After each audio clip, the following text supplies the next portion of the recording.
बहुत बहुत मेहरबानी, बहुत बहुत धन्यवाद। मंच पर आसीन देश के वो शिक्षा मंत्री जिन्होंने शिक्षा के क्षेत्र में एक चमत्कार किया, माननीय डिप्टी सीएम मनीष सिसोदिया जी, दिल्ली के डिप्टी सीएम, और निर्मल शर्मा जी जो महिला विंग देखते हैं हिमाचल का, सुजी ठाकर जी प्रधान साहब, जितने भी हमारे पदाधिकारी बैठे हैं और मेरे सामने कार्यकर्ता, वॉलंटियर्स और अलग अलग पदों पर काम कर रहे, ओहदे पर काम कर रहे आम आदमी पार्टी के सभी हमदर्द लोग, और मेरे सामने सबसे ज़्यादा मैं आभारी उनका हूं जो मेरे सामने नारी शक्ति जो आज इतनी भारी संख्या में यहाँ पे पहुँचे, अपने घर और अपने चूल्हे चौके का काम छोड़कर, कबीलदारी का काम छोड़कर आप यहाँ पहुँचे। आपका एक एक कदम हमारे सर माथे पर। सबसे पहले मेरी तरफ से सबको नमस्कार, सत श्री अकाल और गणेश चतुर्थी की बहुत बहुत बधाई हो।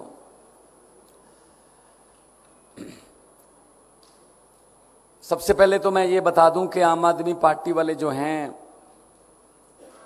चाहे वो कार्यकर्ता हैं, चाहे वो मंत्री है, चाहे वो विधायक हैं, चाहे वो मुख्यमंत्री है, हम लोग भाषण नहीं देते।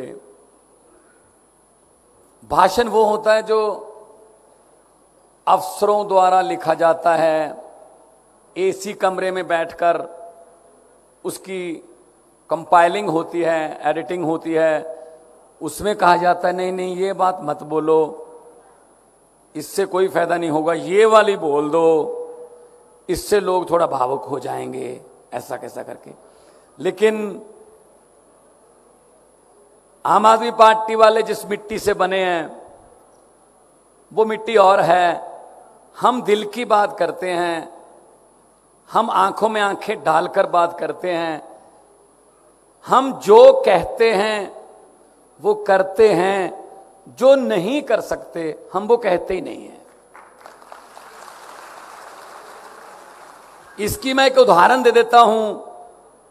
जब 2020 का चुनाव था दिल्ली में विधानसभा का, मैं भी प्रचार कर रहा था वहां पे, अचानक से टीवी पर एक खबर चमकने लगी।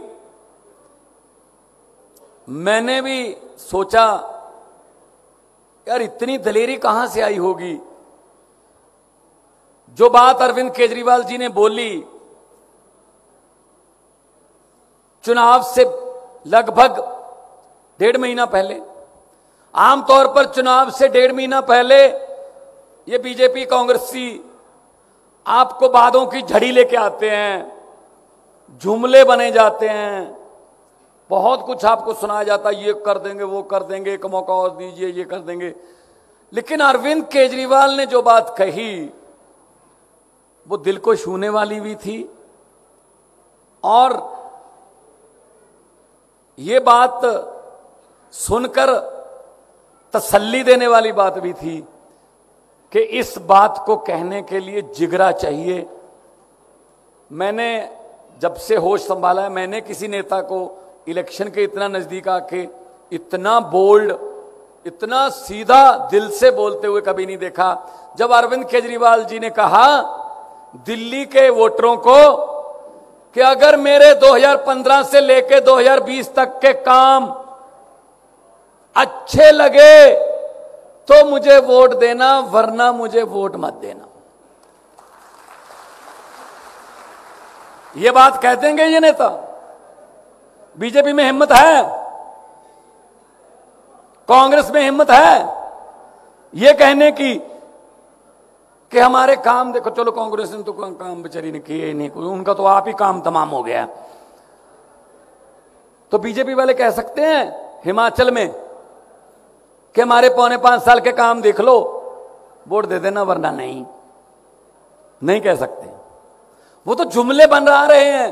अभी जुमलों की फैक्ट्रियां चल गई हैं, इस वक्त जुमलों पे काम चल रहा है। कौन से जुमले बनाएं जिससे लोग भावुक हों, उत्तेजित हों। पिछली बार वो जो जुमला बनाया था इन्होंने, उसकी सबसे ज्यादा पीड़ित महिलाएं थी। 15-15 लाख हर खाते में आएगा, आ गया? आया नहीं, हमारे भी नहीं आया।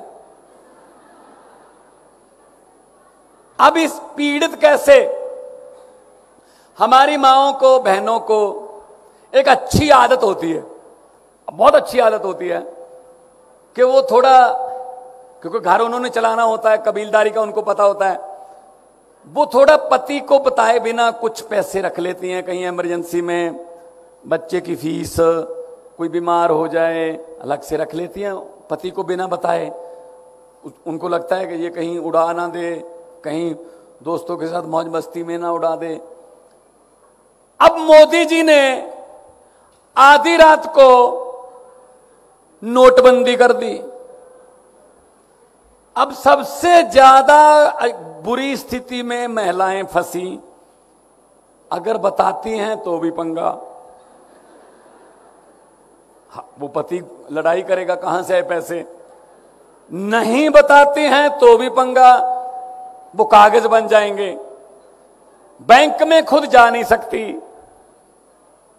ये बात मैंने पंजाब में किसी जनसभा में बोल दी, तो मैं गाड़ी में बैठने लगा, एक दो माएं और बहनें आई और मेरा सर पलोस के बोली, बेटा जीते रहो, जो बात आज आपने बोली थी पैसे वाली, वो बिल्कुल सच्ची है, अपने मायके से बदलवा के लेके आई हैं। अब देखो ना, मैं झूठ तो नहीं बोल रहा ना, क्योंकि महिला को पता है चूल्हा कैसे चलेगा। महंगाई की सबसे बुरी मार कौन झेलती है? महिला। आपको पता है ना रसोई कैसे चलेगी, आपको पता है ना सिलेंडर कितने का है, आपको पता है ना नमक मिर्च की कीमत क्या है, क्योंकि आपने चूल्हा चलाना है। लेकिन उधर से तो ऑर्डर ही आने हैं सरकारों की तरफ से, आज के बाद सिलेंडर इतना महंगा, आज के बाद दही पर लगेगा जीएसटी, आज के बाद घी पर, लस्सी पर। अब सिर्फ सांस लेना ही बच गया है कि सांस पर जीएसटी ना लगा दें कि अगर सांस लोगे तो इतने। हिमाचल में सांस लोगे क्योंकि ऑक्सीजन ज्यादा है, इसलिए हिमाचल को कम सांस दिए जाते हैं। कोटा ना बना दें कहीं सांसों का, ये बना सकते हैं, कुछ भी कर सकते हैं भाई। और लोकतंत्र का गला ऐसा दबा रखा है, बोलने की हिम्मत नहीं कर सकता कोई। ये तो आम आदमी पार्टी है जो इनको थोड़ा बोलती है, वरना ईडी आती है, सीबीआई आती है। मनीष सिसोदिया जी के घर पे ईडी आ गई, पूरा दिन 14 घंटे घर चप्पा चप्पा छान दिया, कुछ नहीं मिला। और उसके बाद कल लॉकर देखने आ गए, कुछ नहीं मिला। भाई अगर देश के लिए काम करना है, अगर आम आदमी पार्टी में इतने बड़े पद पर काम करना है, अगर गरीब बच्चों की जिंदगी बदलने का तहैया कर रखा है, अगर महिलाओं को बसों में मुफ्त सफर देना है, अगर आंगनवाड़ी आशा वर्करों को उनके जीवन स्तर को ऊंचा उठाना है, तो लॉकरों में कुछ नहीं मिलेगा जी। लॉकरों में नहीं जाता, फिर वो आपके पास ही आता है। ये फर्क है बस।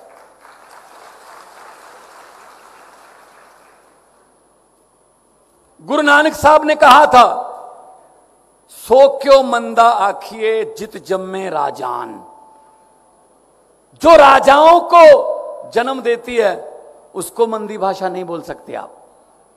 एती मार पई कुरलाने तय की दर्द ना आया, बाबर को बोला था उस वक्त गुरु नानक साहब ने। तो हम उनके वंशज हैं। हमारे गुरुओं ने महिलाओं के पक्ष में, इंसाफ के पक्ष में, जुर्म के खिलाफ आवाजें उठाई हैं। ये कांगड़ा कभी पंजाब का हिस्सा होता था, हिमाचल हमारा छोटा भाई है। हमने लड़ना नहीं है, हमने सबने तरक्की करनी है। लेकिन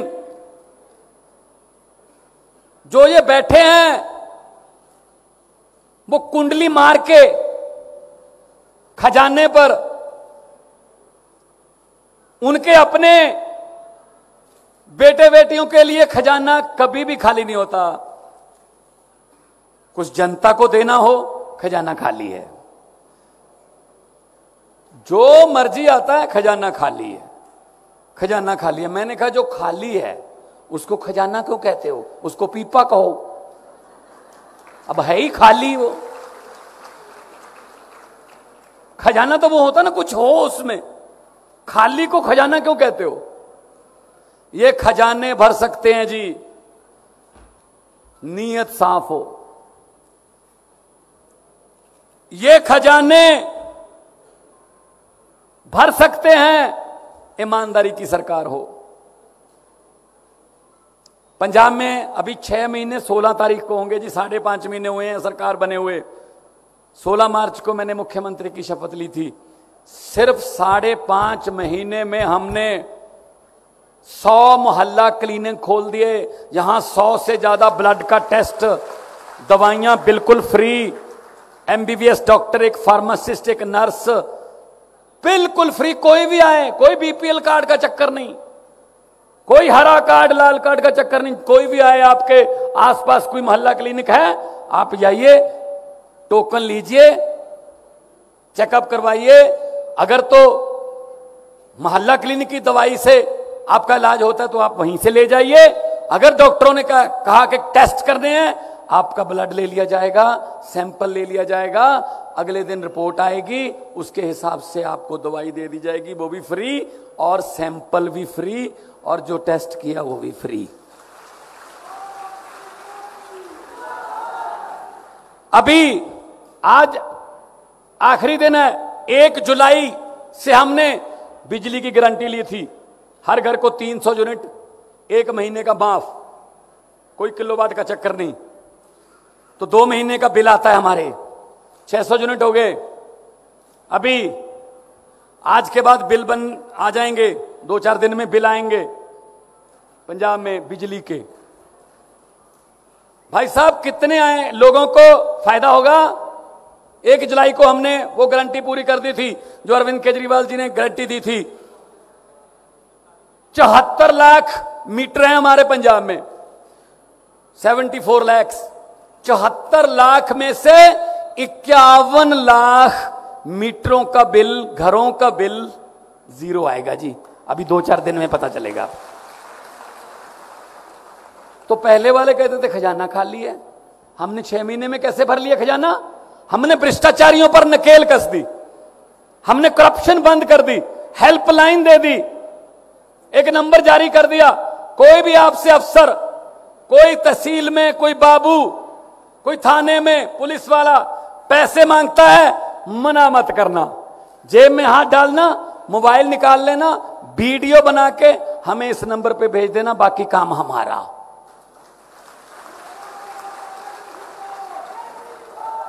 तो खजाना भर गया, तो खजाने का पैसा वापस दे रहे हैं और ये कह रहे हैं केजरीवाल मुफ्त में उड़ा रहा है, भगवंत मान मुफ्त में बिजली कर रहा है, ये तो मुफ्त कर रहे हैं सब कुछ।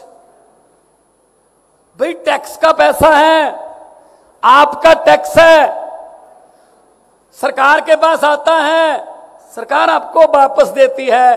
स्कूल बनाकर अच्छे, बिजली फ्री करके, सड़कें बनाकर और इंफ्रास्ट्रक्चर, इंडस्ट्री को बुलाकर, आप महिलाओं के बस सफर वगैरह मुफ्त करके, महिलाओं के लिए और योजनाएं चलाकर, आंगनवाड़ी और आशा वर्कर्स को उनका वेतन बढ़ाकर, तो पैसा किसका है? आपका है। टैक्स देते हैं आप। कई बार शायद आपको लगता होगा, मैं खास तौर पे महिलाओं को ये बात कहनी चाहता हूं, मेरी बहनों को, कई बार आपको लगता है हम तो टैक्स देते ही नहीं। ये जो लूट रहे हैं ना बैंकों को, कोई लंदन भाग गया, कोई इतना, ये बैंकों को लूट के भाग गया, हमें नहीं लूटा इसने। अरे भाई आप थोड़ा सा नीचे तो आओ, हम ही लूट रहे हैं। कौन कहता है आप टैक्स नहीं देते? सुबह सुबह जगते हैं, नींद से जगते हैं, सबसे पहले अगर गैस सिलेंडर है तो लाइटर, अगर चूल्हा है तो माचिस। जैसे ही लाइटर से आपने चूल्हा जलाया या माचिस से आपने लकड़ी जलाई, टैक्स शुरू। गैस पे टैक्स है, माचिस लेने जाओगे टैक्स है, उसमें चाय बना रहे हो पत्ती डालोगे टैक्स है, उसमें चीनी डालोगे टैक्स है, उसमें दूध डालोगे टैक्स है, उसके बाद टीवी चलाओगे टैक्स है, मोटरसाइकिल स्टार्ट करोगे टैक्स है पेट्रोल पे, ऑफिस जाके घर फोन कर दोगे कि मैं ठीक पहुंच गया, मोबाइल से फोन करोगे टैक्स है, घर आ गए, खाना पीना खाया और उसके बाद रात को सोते हुए थोड़ा सुख की सांस ली, चलो लाइट बंद कर दो, अब टैक्स नहीं है। नो नो नो नो, आप गलतफहमी हो, ऊपर पंखा चल रहा है जी, टैक्स है। अगर सर्दी है तो हीटर चल रहा है, टैक्स है। हम तो सोते हुए भी टैक्स दे रहे हैं। कौन कहता है हम टैक्स नहीं देते?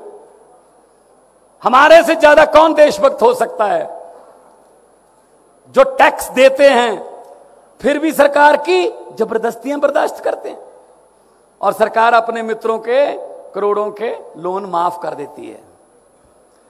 तो इन बातों को ध्यान में रखना है कि हमने, देखो मैं तो ये कहता हूं, आप लोग राजनीतिक रैलियों में बहुत कम आती हो। आज तो स्पेशली आपके लिए प्रोग्राम रखा हुआ है आगे, लेकिन जाया करो, सुनो सबकी, करो मन की, उनकी रैलियों में भी जाना, जाया करो, बाहर निकलो। अगर आपके बिना घर नहीं चल सकते तो आपके बिना देश भी नहीं चल सकता।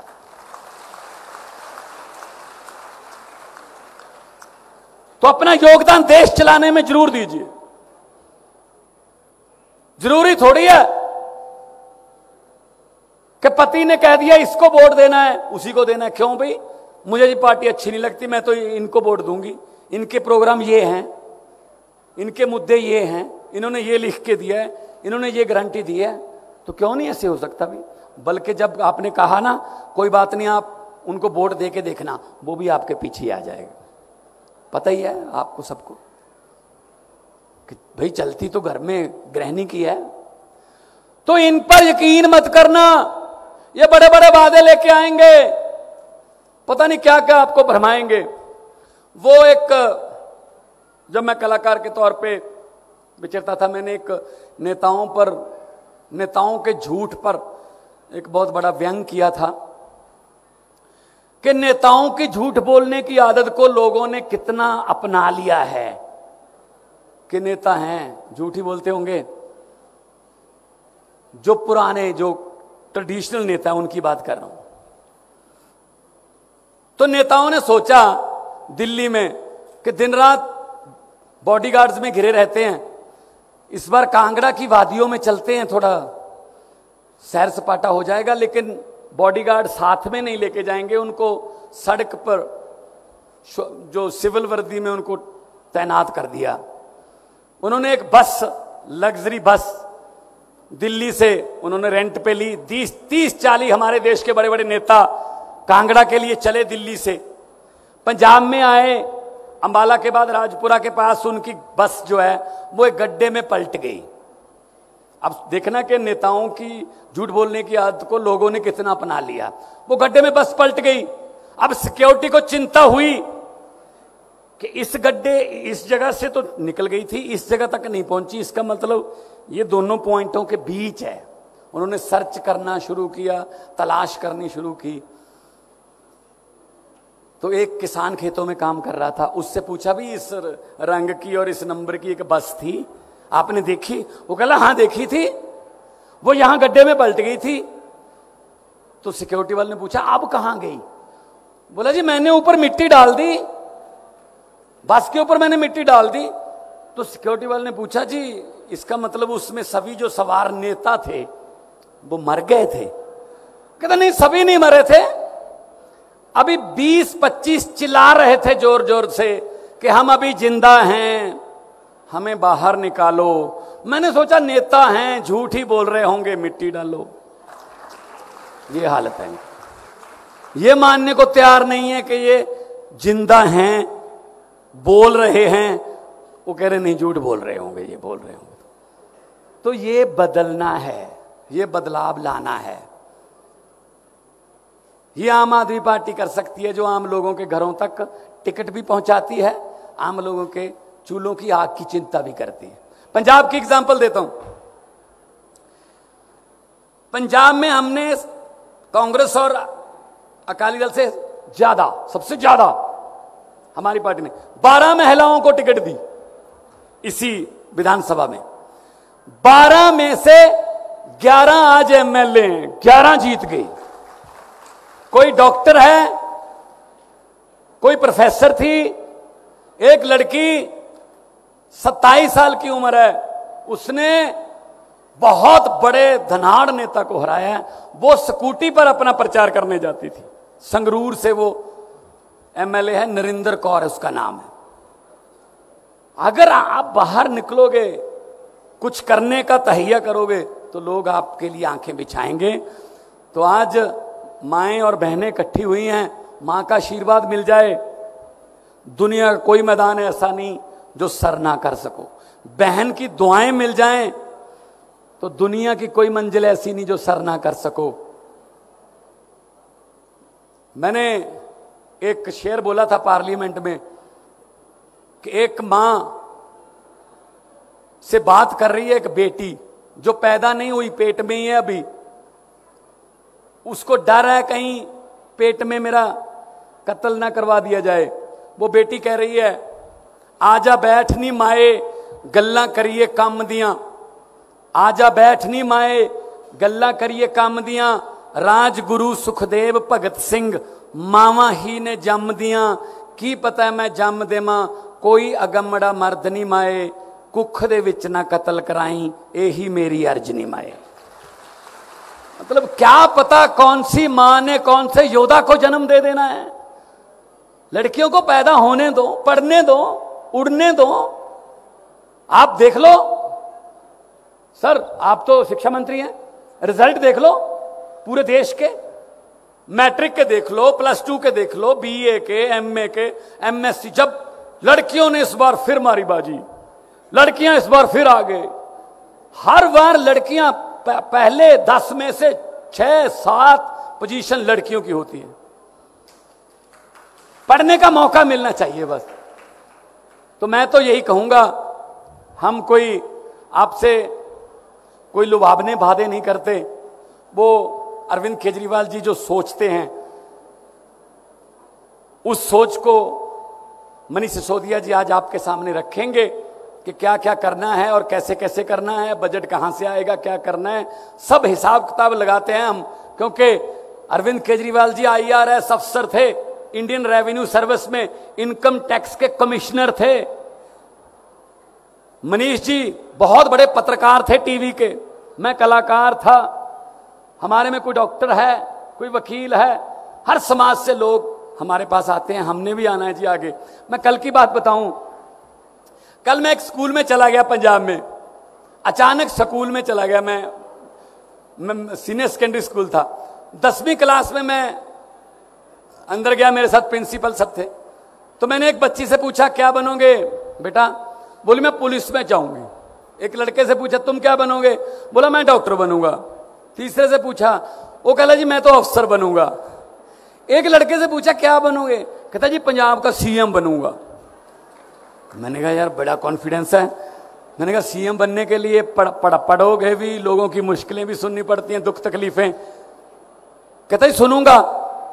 तो मतलब ये हो गया कि छोटे छोटे बच्चे भी कहने लगे हैं कि हम राजनीति में आएंगे, क्योंकि आम आदमी पार्टी ने ये विश्वास आम लोगों में डाल दिया कि कोई भी आदमी राजनीति में आ सकता है। और हुकूमत वो करते हैं जिनका दिलों पर राज होता है, हुकूमत वो करते हैं जिनका दिलों पर राज होता है। यूं कहने को तो मुर्गे के सर पे भी ताज होता है। बहुत बहुत धन्यवाद, बहुत बहुत मेहरबानी आपकी, आपने इतने संयम से मुझे सुना। बहुत बहुत धन्यवाद।